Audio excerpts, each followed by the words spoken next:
아내가 아닌 다른 여자와 키스를 하다니. 그것도 아내가 여행을 간 사이에.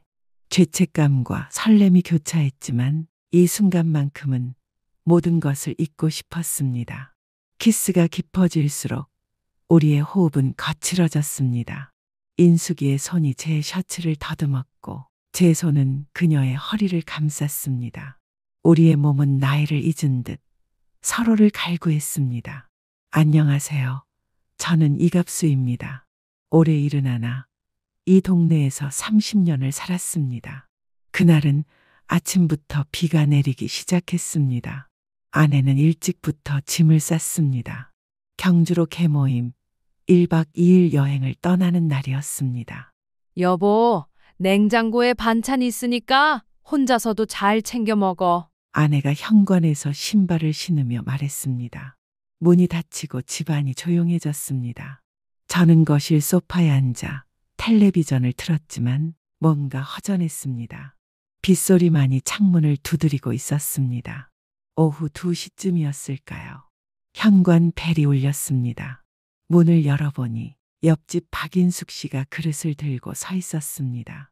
칼국수 끓였는데 많아서 좀 가져왔어요. 그녀는 수줍게 웃으며 말했습니다. 박인숙, 올해 64, 7년 전 남편을 대장암으로 보내고 혼자 사는 과부입니다. 30년 동안 옆집에 살면서 이웃 사촌으로 지냈습니다. 아이고, 맛있는 냄새 나네요. 고맙습니다. 저는 고개를 숙이며 그릇을 받았습니다. 비도 오고 해서 만들어 봤어요. 맛있게 드세요. 인숙 씨의 목소리는 따뜻했습니다. 그녀가 돌아간 뒤 저는 칼국수를 먹었습니다. 국물이 진하고 면발이 쫄깃했습니다. 그릇을 다 비우고 나서 깨끗이 씻었습니다. 그냥 두고 나중에 돌려드릴 수도 있었지만 왠지 지금 당장 갖다 드리고 싶었습니다. 고마운 마음을 전하고 싶었거든요. 빗속을 뛰어 옆집 현관에 도착했습니다. 벨을 누르니 곧 문이 열렸습니다. 아이고, 갑수 씨. 벌써 다 드셨어요? 인숙 씨가 놀란 표정으로 물었습니다. 네, 정말 맛있게 잘 먹었습니다. 고맙습니다. 그런데 방을 보니 화장대가 넘어져 있었습니다. 인숙 씨가 혼자서 화장대를 옮기고 있었나 봅니다. 저는 신발을 벗고 들어갔습니다. 제가 도와드릴게요. 저는 화장대 번쩍 들고 옮겼습니다. 감사해요. 혼자였으면 하루 종일 걸렸을 텐데. 인숙 씨가 웃음 지었습니다. 그 모습이 어딘지 모르게 예뻐 보였습니다. 언니는 어디 가셨어요? 왜 혼자 계세요? 인숙 씨가 물었습니다. 아, 그제야 인숙 씨가 아내가 집에 없다는 걸 모르고 있다는 걸 깨달았습니다. 경주로 개모임 여행 갔어요. 내일 저녁에 들어온다고 하더라고요. 아, 그럼 혼자 계시는구나. 그럼 저녁 같이 드실래요? 어차피 혼자 드시기 그러실 텐데. 인숙 씨가 조심스럽게 물었습니다. 저는 잠시 망설였습니다. 30년이 된 이웃이긴 하지만 혼자 있는 집에서 함께 식사를 한다는 건. 하지만 거절하기엔 그녀의 눈빛이 너무 외로워 보였습니다. 그러면 신세 좀 지겠습니다. 좋아요. 비도 오니까 파전에 막걸리 한 잔 어떠세요? 인숙 씨가 환하게 웃었습니다. 그 웃음에 제 마음도 덩달아 밝아졌습니다. 저녁 시간이 되어 다시 인숙 씨 집을 찾았습니다. 부엌에서 부침개 굽는 냄새가 고소하게 퍼져나왔습니다. 앉으세요. 금방 끝나요. 인숙 씨가 앞치마를 두른 채 말했습니다. 식탁에는 파전, 호박전, 그리고 막걸리 한 병이 놓여 있었습니다. 이야, 이렇게 정성스럽게 너무 맛있어 보이는데요. 저는 감탄하며 자리에 앉았습니다. 뭘요? 별거 아니에요. 오랜만에 같이 드시는 분이 있으니까 기분이 좋네요. 인숙 씨가 막걸리를 따라주며 말했습니다. 그 말에 왠지 가슴이 짠했습니다. 막걸리를 한 잔 마시고 나니 어색했던 분위기가 조금 풀렸습니다. 갑수 씨, 수진이는 요즘 잘 지내나요? 수진이 미국에 가서 살아요. 결혼하고 나서는 볼 일이 거의 없어요. 저는 쓸쓸히 대답했습니다. 저도 민수랑 현수 둘 다 장가 가서 거의 못 봐요. 명절 때나 한 번씩 얼굴 보는 정도예요. 그러게요. 키울 땐 그렇게 바빴는데 이제는 이렇게 조용하니 가끔 이상하네요. 벌써 30년이 지났어요. 세월 참 빨라요. 제가 말하자 인숙 씨가 고개를 끄덕였습니다. 그러게요. 수진이가 어렸을 때가 엊그제 같은데. 문득 옛 추억이 떠올랐습니다. 그때 우리 딸이랑 민수랑 현수 자전거 가르쳐 줬던 게 기억나네요. 저는 웃으며 말했습니다. 새 아이가 줄지어서 자전거 타는 거 보면 참 예뻤는데. 아, 그때 말이에요. 우리 둘째가 자전거 타다가 다쳤을 때 갑수 씨가 업고 가셨던 거 기억해요. 그 모습을 보고 인숙 씨가 말을 멈췄습니다. 그 모습을 보고 어떻게 해요? 제가 궁금해서 물었습니다. 인숙 씨는 막걸리를 한 모금 마시더니 고개를 숙였습니다. 사실은 그때부터 갑수 씨가 좋았어요. 갑자기 분위기가 조용해졌습니다.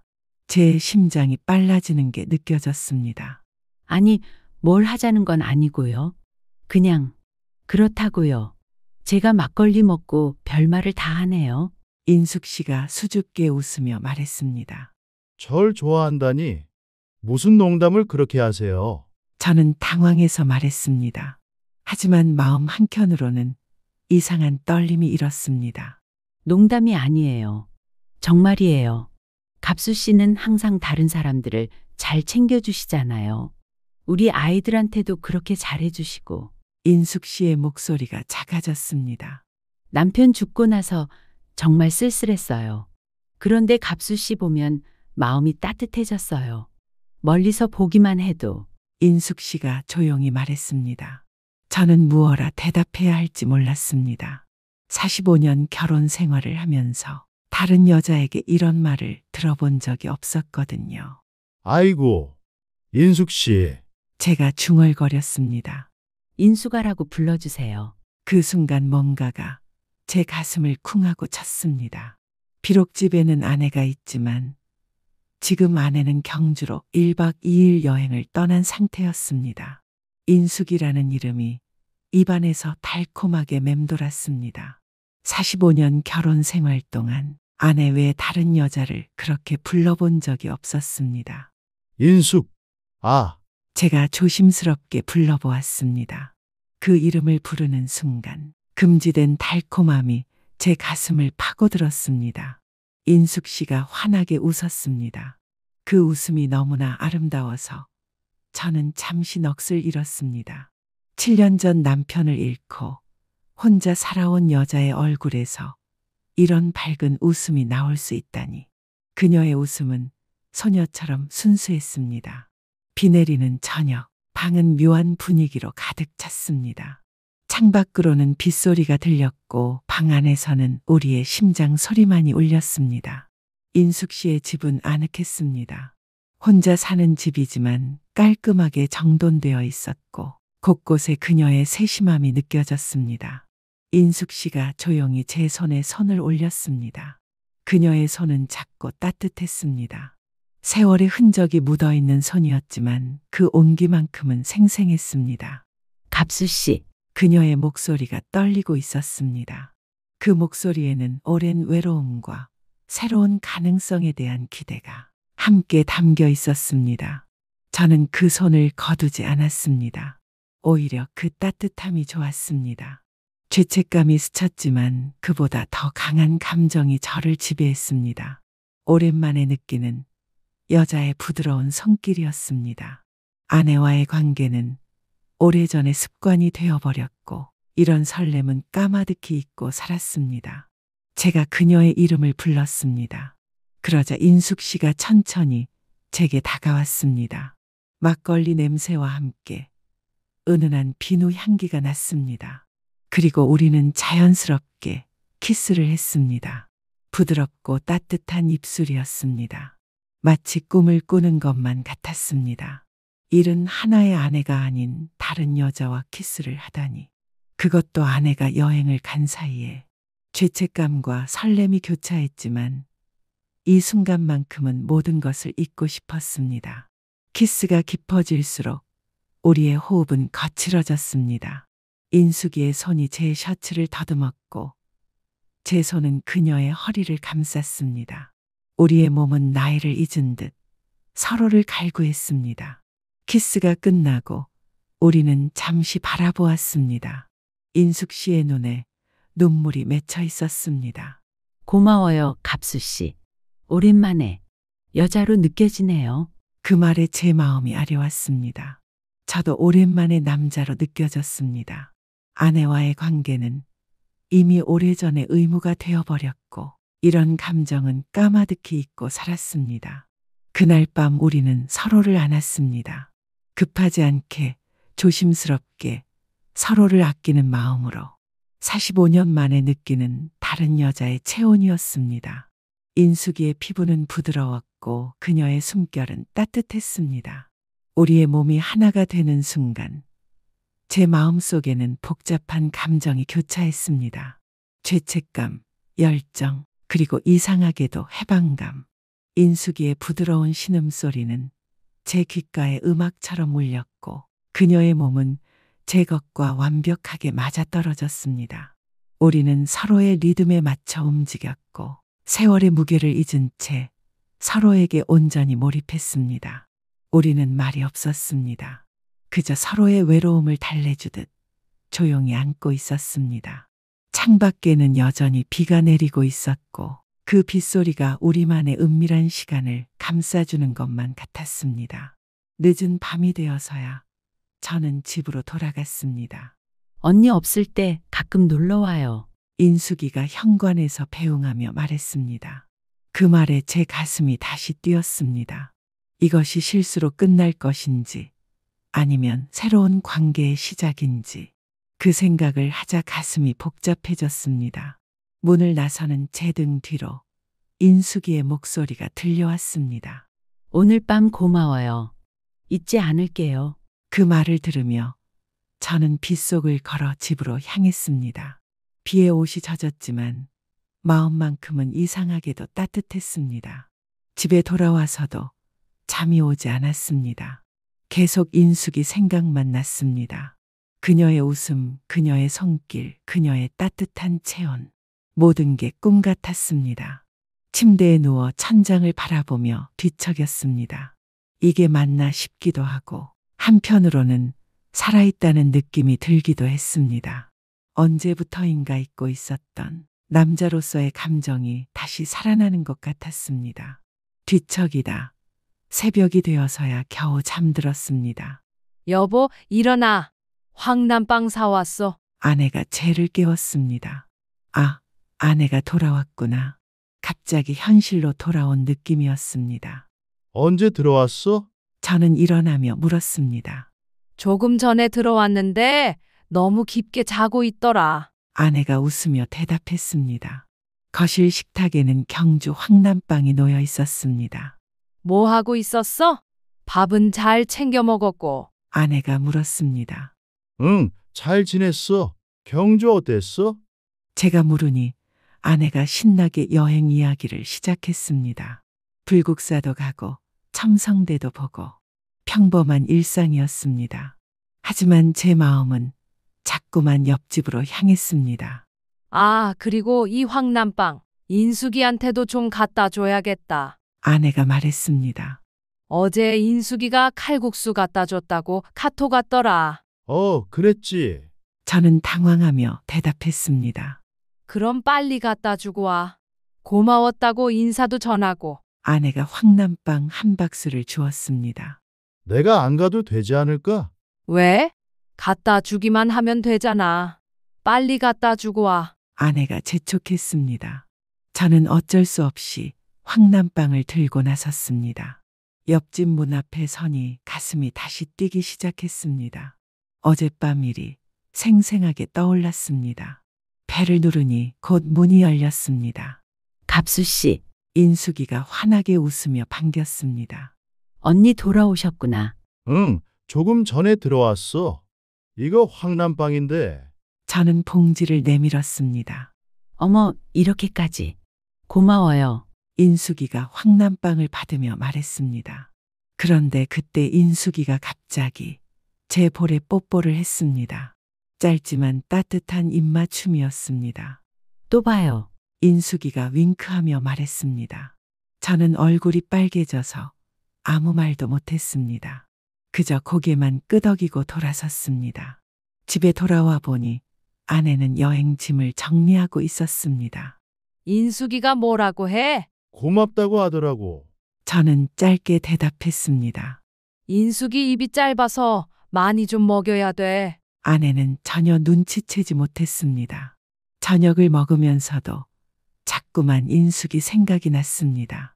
그녀의 마지막 말, 또 봐요가 계속 귓가에 맴돌았습니다. 언제 또 만날 수 있을까? 아내가 또 집을 비울 때가 있을까? 뭘 그렇게 생각해? 아내가 물었습니다. 아, 그냥 피곤한가 보네. 일찍 자. 그날 밤부터 저는 은밀한 기다림에 빠졌습니다. 인숙이를 다시 만날 기회를, 아내가 없는 시간을 기다리게 되었습니다. 며칠이 지나도 그 감정은 사라지지 않았습니다. 오히려 더 강해졌습니다. 골목에서 마주칠 때마다 인숙이는 의미심장한 눈빛을 보냈고 저는 그때마다 가슴이 뛰었습니다. 어느 날 우편함을 확인하러 나갔다가 인숙이와 마주쳤습니다. 안녕하세요, 갑수 씨. 인숙이가 살며시 웃었습니다. 응, 안녕하세요. 저도 어색하게 인사했습니다. 언니는 잘 계세요? 인숙이가 작은 목소리로 물었습니다. 응, 잘 있어요. 그럼 언제? 인숙이가 말하다가 멈췄습니다. 다른 주민이 지나가고 있었거든요. 그 짧은 대화만으로도 저는 충분히 알 수 있었습니다. 인숙이도 저와 같은 마음이라는 걸, 그리고 우리 둘 다 다음 기회를 기다리고 있다는 걸. 그날 저녁에 혼자 앉아 생각했습니다. 재밌는 인생이다. 오래 살고 볼 일이다. 71살에 이런 감정을 느끼게 될 줄이야. 죄책감도 있었지만 한편으로는 다시 살아있다는 느낌이 들었습니다. 아내는 여전히 아무것도 모르고 평화롭게 지냈습니다. 저는 그런 아내를 보며 복잡한 마음이 들었습니다. 하지만 동시에 인숙이와의 은밀한 기다림도 포기할 수 없었습니다. 그렇게 한 달쯤 지났을까요? 기회는 다시 찾아왔습니다. 아내가 장모님 때문에 고향에 내려가게 된 것입니다. 3일 정도 있다 올게. 엄마가 아프다네. 좀 오래 있어야 할 것 같아. 아내가 짐을 싸며 말했습니다. 제 가슴이 두근거렸습니다. 3일이라니 인숙이와 더 많은 시간을 보낼 수 있다는 생각에 설레었습니다. 조심히 다녀와. 저는 평정을 유지하며 말했습니다. 아내가 떠나고 1시간쯤 지났을까요? 핸드폰에 문자가 왔습니다. 인숙이었습니다.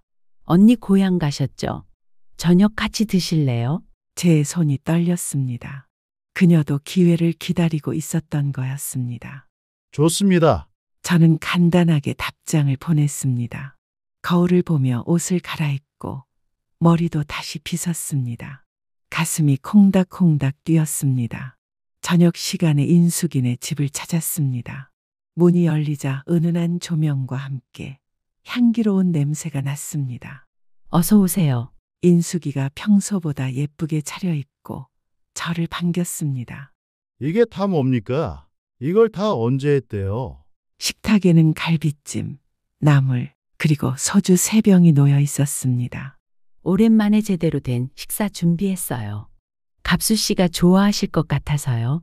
인숙이가 수줍게 말했습니다.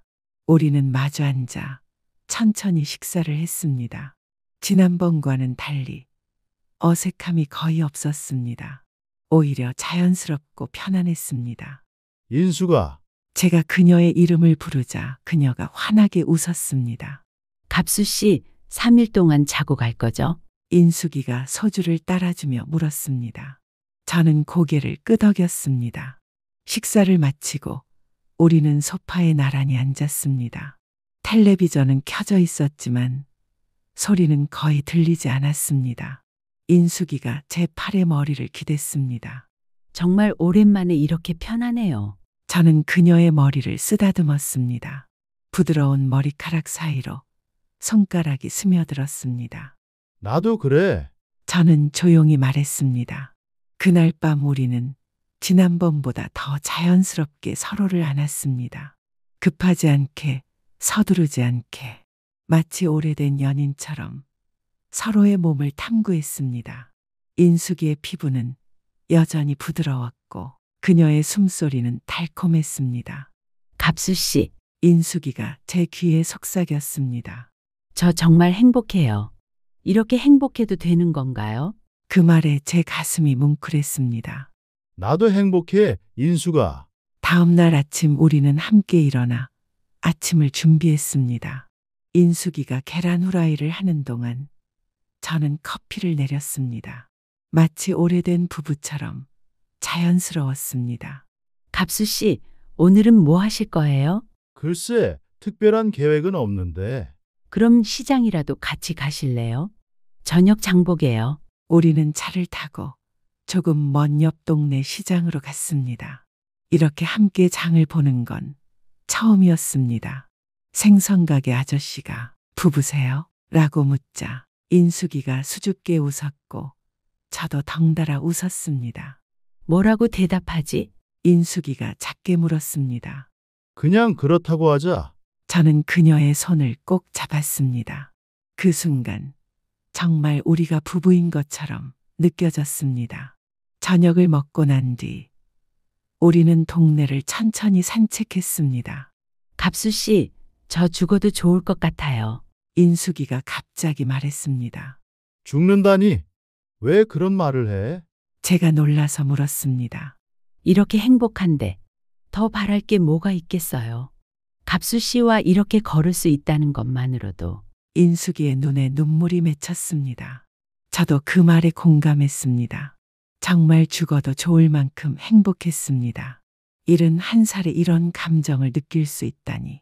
나도 그래, 인수가. 나도 정말 행복해. 둘째 날 밤도 우리는 함께 보냈습니다. 이번에는 더욱 깊이 서로를 느꼈습니다. 인숙이가 제 가슴에 귀를 대고 심장 소리를 들었습니다. 갑수 씨 심장이 저를 위해 뛰고 있네요. 그녀가 웃으며 말했습니다. 당연하지. 이제 내 심장은 너를 위해 뛰는 거야. 저는 그녀의 이마에 키스했습니다. 우리가 운명적으로 만난 사이인 것 같았습니다. 셋째 날 아침 아내에게서 전화가 왔습니다. 오늘 저녁에 갈게. 뭐 사갈까? 아내의 목소리가 들렸습니다. 안 사와도 돼. 조심히 와. 저는 대답했습니다. 마지막 하루였습니다. 오늘 저녁에 언니 들어오시죠? 인숙이가 물었습니다. 응. 저는 아쉬운 마음으로 고개를 끄덕였습니다. 그럼 오늘은 더 소중하게 보내야겠네요. 우리는 그날 하루를 정말 소중하게 보냈습니다. 함께 요리하고, 함께 웃고, 함께 안고, 마치 신혼부부처럼 달콤한 시간을 보냈습니다. 저녁 무렵 아내가 돌아오기 전에 저는 인숙이네 집을 나왔습니다. 갑수 씨, 다음엔 언제 볼 수 있을까요? 기회는 또 있을 거야. 옆집이잖아. 그래요. 가까우니까요. 인숙이가 웃으며 말했습니다. 그리고 갑수 씨, 저 정말 행복했어요. 이런 행복이 또 있을까 싶을 정도로요. 집에 돌아와 아내를 맞았습니다. 잘 지냈어? 아내가 물었습니다. 응, 잘 지냈어. 저는 평온하게 대답했습니다. 인숙이와의 행복한 3일이 생생했습니다. 그날 밤 잠자리에 들면서 생각했습니다. 정말 죽어도 좋을 만큼 행복한 3일이었습니다. 71살에 이런 사랑을 할 수 있다니. 인생은 정말 끝까지 알 수 없는 것 같습니다. 옆집에서 들려오는 작은 소음에도 귀를 기울였습니다.